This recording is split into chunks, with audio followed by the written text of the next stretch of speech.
And ఈరోజు success meet చేద్దాం, same pre release లాగే మనం చేసుకుందాం, ఎందుకు ఎవరు వస్తారు మళ్ళీ అనుకునేటప్పుడు the only one name that came to me and my team is our hit machine Anil Ravipudi గారు.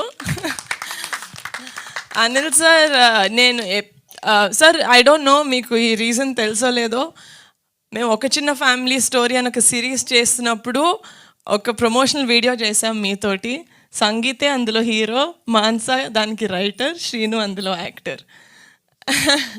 అండ్ ఆ వీడియో చాలా వైరల్ అయింది sir. So that it feels like a full circle. మీరు ఈ ఈవెంట్కి వచ్చి మమ్మల్ని సపోర్ట్ చేయడం, రిగార్డ్లెస్ ఆఫ్ నేను ఏ ప్లాట్ఫామ్ మీద కాంటెంట్ చేసినా నాకు హ్యూమర్ అంటే చాలా ఇష్టం. And I really feel very happy. మీరు మా హ్యూమర్ని వాటిని అప్రిషియేట్ చేసినప్పుడు we feel really happy. And ఈ సినిమా యాక్సెప్ట్ చేసి ఆడియన్స్ నవ్వుతున్నారు. నాకు కామెడీ అంటే ఫస్ట్ గుర్తొచ్చేది అనిల్ రావిపూడి గారు movies. So I think it's a very innate thing. జంజల్ గారు గుర్తొస్తారు, అందరితో మీ మూవీస్ గుర్తొస్తాయి సార్. సంక్రాంతికి మీ మూవీతో ఫ్యామిలీస్ని బయటకు లాగారు, సమ్మర్తో మేము లాగామనుకుంటున్నాను.